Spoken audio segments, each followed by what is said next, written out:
right across the street from where I live, and it's Wheeling Park, and there's already a splash pad there. Now, for 17 years or more before that, the park had playground equipment in it. There's no longer playground equipment in that park. So how they're going to make us believe that they're going to modify BC for our benefit and make it better, and they're not doing anything with Wheeling Park. And the splash pad there at Wheeling Park, 90% of the time it is stopped up. So if they do another splash pad at BC, are we not going to have the same problem? And then you're talking about a splash pad, benches, porta potties. What about when the children need to get out of the heat?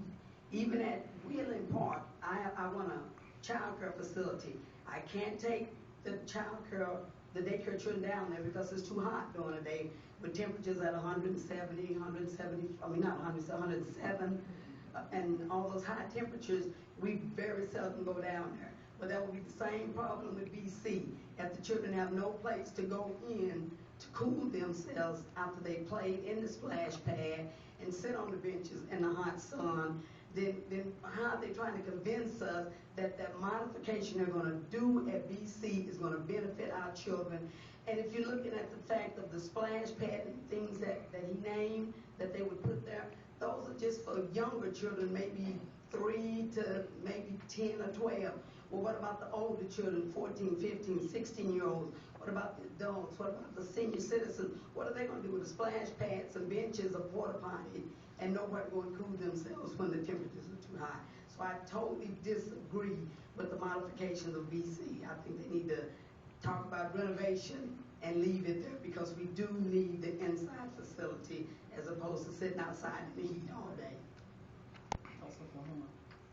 First of all, I'm not quite sure why we're standing before the Board of Adjustment, and we're told that there was a mistake made, and there's been a lot of deception. There's been a lot of untruths coming from the park board, and I'm just going to be very frank. And Mr. Bubenik, I saw you in a board meeting in front of this board, and you actually said, they said to you, if you don't tell us, we won't know.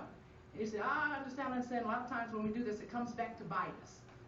And you got a whole bunch of folks in this room that don't feel like this process is fair. We should not be in front of the Board of Adjustment. For you all to tell us that a former mayor already approved the demolition of BC Franklin, we're reasonable folks, we're intelligent folks, but we want to know who was that mayor and when was that done, because you're in violation of the law. And we want you to know, we want you to carefully consider this decision you're making today, because we're saying to you, you cannot vote on a modification when the very destruction of the building is in violation of law. You might not know, the park board folks, Mr. Bubenik might not have shared with you, but there have been tax dollars for a number of decades that have been allocated for BC Franklin Park that didn't make it to BC Franklin Park for its renovation. They acknowledge that he's got $800,000. We think it's more than $800,000. But they brought this matter before you because 2 years ago they came before the city council, and the city council told them no, go back, reconsider, mothball the plans. Okay? Maybe times will get better, or times have gotten better. Sales tax revenues are up. They're increasing renovations at Whiteside Park. They've got just spent $950,000 acquisition for Cousins Park, and then you found some more money for Cousins Park. So money is available, and we've talked to you all for the last 6 months asking that we not do this in this fashion, for us to come here now and be told that there was a mistake about the wording, about demolition. Well, you didn't have a problem saying you were just going to permit construction at Whiteside, if that's all you plan to do here. So we're saying you're getting the cart before the horse. We hope you really, really consider not voting on this modification. I think I'm still asking the park board who permitted demolition of BC Franklin. Where are the plans that say the park has to be demolished, because we had children in there, over 200 children 2 years ago, running up and down the courts. So this neighborhood knows that that building just needs some care, some attention, and some fairness and honesty. And I think this whole process is corrupt.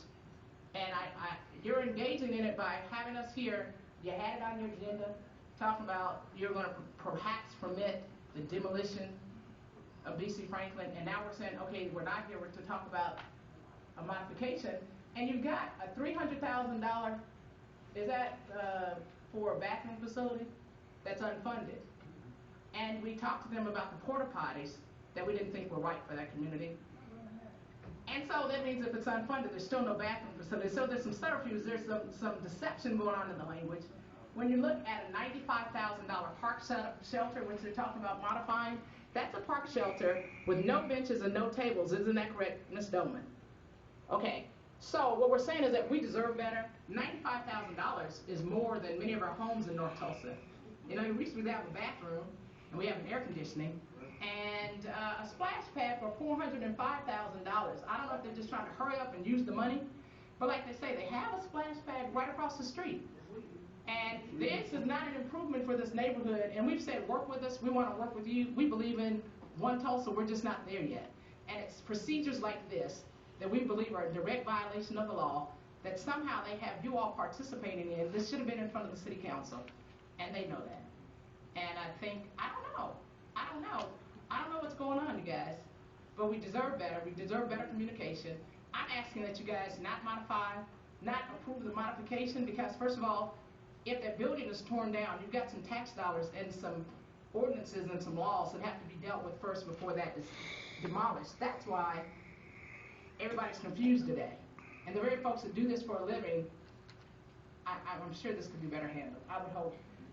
Asking not to do that. I'm concerned about the bidding process also in terms of who's been granted the contract to demolish, and how much does that cost? And these are questions I think the public deserves answers to, just to come to this proceeding and be told a former mayor voted on it. I think it puts you in a bad position. It puts us in a bad position.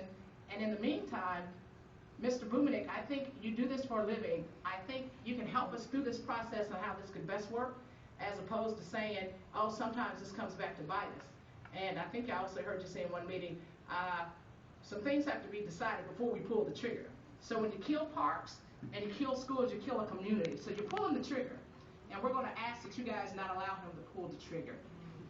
Just 2 weeks ago, we had a South Tulsa park that we had a swimming pool filled in and a building demolished. Once again, it was similar to this, where we didn't have control over the building being demolished. Was that Mannion Park? That hasn't been demolished? It hasn't been demolished yet, but they are going to demolish it. The demolition wasn't before the board, but that is the Parks Department's plan, and to fill in the swimming pool and to build a splash park. So. And I would again suggest the process is backwards. If they're coming to you and asking you to do modifications, we don't yet know how the demolitions have occurred and who allowed that process to go forward. And I think they're here, perhaps they can answer the question. But somehow we've been talking about this for 6 months and we're still not getting answers. And today, it was on the agenda, and Ms. Black, I know you said you apologize, I appreciate that, but we still don't have answers. I think that their response to our questions at the last meeting, correct me if I'm wrong, was the financial difficulty of keeping the pool open and the upkeep on the building. But I understand that having a building and having a swimming pool, I don't think anybody likes to see swimming pools filled in. And let me say this: you have swimming pools at Whiteside. You have swimming pools. They're getting to pick and choose which parks have swimming pools and a splash pad and a recreation center. So what we're saying to you is, you tell us they don't have any money. That doesn't quite sit well with us, because certain parks are being the selected parks, the chosen ones. And how are they making those decisions? And again, we'd like to see the bidding process, how you have a $550,000 or $405,000, it seems overpriced, concerned about the bidding process. And please tell us, what is the rationale for demolishing B.C. Franklin when we've had folks that have not been allowed to side the building? We haven't had anybody independently allowed to assess that property. And we think, again, there's a reason for that. And just to be told, it's coming down when the city allowed it to fall in a state of disrepair. And then so they get to cause the injury, then they can be judge and jury. And something's wrong with that. In the meantime, we show up at a meeting and we're told, oh, a former mayor said it's going to be demolished. Don't blame us. There's a big piece missing here, and we're just asking for due process, and we're asking for this community to be treated like other communities. That building is vital. That community is vital. And we hope that we can work this out. It doesn't look like we're going to be able to, because you guys are getting ready to vote. I hope you say no to the modification.